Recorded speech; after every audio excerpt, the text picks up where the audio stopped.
তো hello' friends, কি খবৰ তোমালোকৰ? আশা কৰিছোঁ সকলোৱে ভালে আছা। চ' বহুতে মোক কমেণ্ট কৰিছিলা যে মাই মাদাৰ এট 66 এই চেপ্টাৰটোৰ কুৱেশ্যন আনচাৰ লাগে। গতিকে মই আজি কুৱেশ্যন আনচাৰসমূহ লৈ আহিছোঁ।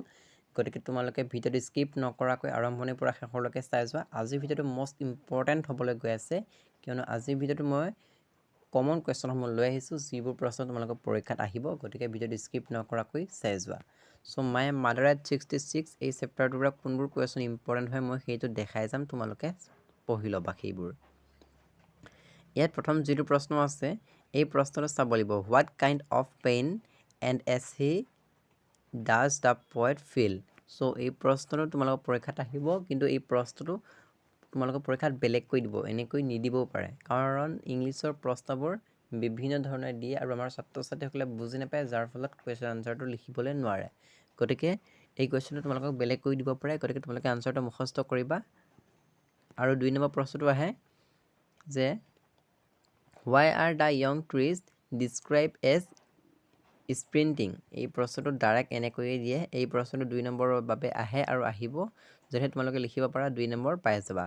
তাৰপিছত 5 নম্বৰ প্ৰশ্নটো আহে যে what do the parting words of the poet and her smile signify? এই প্ৰশ্নটো 2 নম্বৰৰ বাবে আহে, গতিকে তোমালোকে মুখস্থ কৰিব লাগিব। তাৰপিছত 1 নম্বৰীয়া প্ৰশ্ন আছে, এইবোৰ পাঠৰ মাজৰ বহুতো বিচাৰি আছিলে, এইবোৰ হৈছে পাঠৰ মাজৰ প্ৰশ্ন। Who is the poet of the poem my mother at 66? প্ৰতিটো লেচনৰ কবিগৰাকী বা ৰাইটাৰ নাম তোমালোকে জানিব লাগিব। ইয়াত ৰাইটাৰ নাম সুধিছে, গতিকে উত্তৰটো হ'ব Kamala Das is the poet of the poem my mother at 66। এই প্ৰশ্নটো তোমালোকৰ ইম্পৰ্টেণ্ট হয়, পৰীক্ষাত আহিব পাৰে। তাৰপিছত where is the poet Kamala Das driving to? উত্তৰটো আছে the poet Kamala Das is driving to Cochin. এই প্ৰশ্নটো তোমালোকৰ পৰীক্ষাত আহিবই, সেয়েহে তোমালোকে মুখস্থ কৰিবা।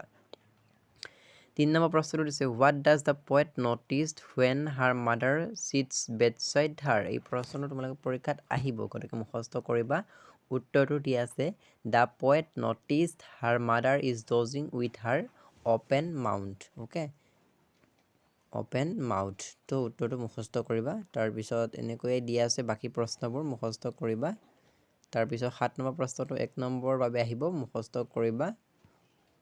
What do you young sprinting trees signify? উত্তৰটো ধুনীয়াকৈ দিয়া আছে, মুখস্থ কৰিবা।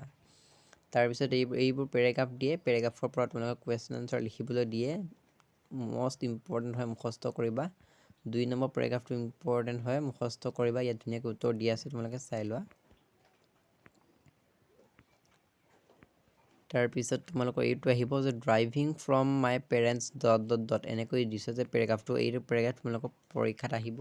এই পেৰেগ্ৰাফটোৰ ফাইনেল পৰীক্ষাটো আহিছে আৰু তোমালোকৰ টেষ্ট পৰীক্ষাত আহিব।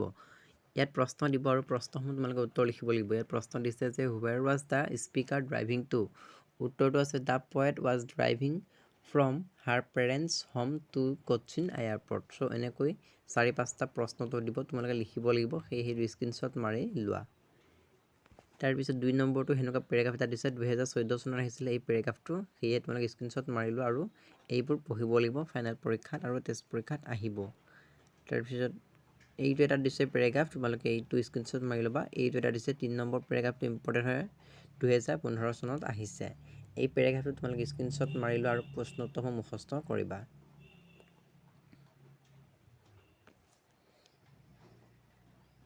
পৰীক্ষাত এইবোৰ আহিব, সেয়েহে তোমালোকে মুখস্থ কৰিবা এইবোৰ। 7 নম্বৰ প্ৰশ্নটো ইম্পৰ্টেণ্ট হয়, ধুনীয়াকৈ মুখস্থ কৰিবা। উত্তৰটো দিয়া আছে, 2 লাইন হয় মাত্ৰ।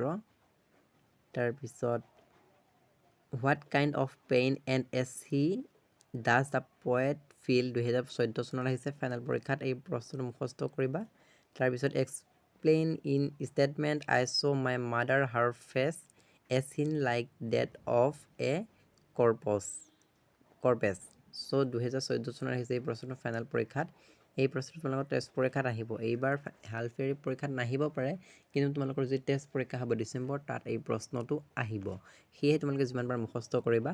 আৰু 14 নম্বৰ প্ৰশ্নটো আহিব why has the mother been compared to the late winter's moon? এইটো 2014 বা 15, 17, 20 এনেকৈ আহিছে, সেয়েহে তোমালোকে এই প্ৰশ্নটো মাত্ৰ 2 লাইন হয়, মুখস্থ কৰিবা। What do you young spinning trees signify? এইটো প্ৰশ্ন ইম্পৰ্টেণ্ট হয়, এই প্ৰশ্নটো বাৰে বাৰে পাই আছোঁ। কুৱেশ্যন তোমালোকক বেলেগকৈ দি আছে, আনচাৰ একেটাই, মুখস্থ কৰিবা। বা এই প্ৰশ্ন এনেকৈ নিদি অৰ বুলি যে আছে তাৰ পিছৰ প্ৰশ্ন দিছে এনেকৈ দিব পাৰে।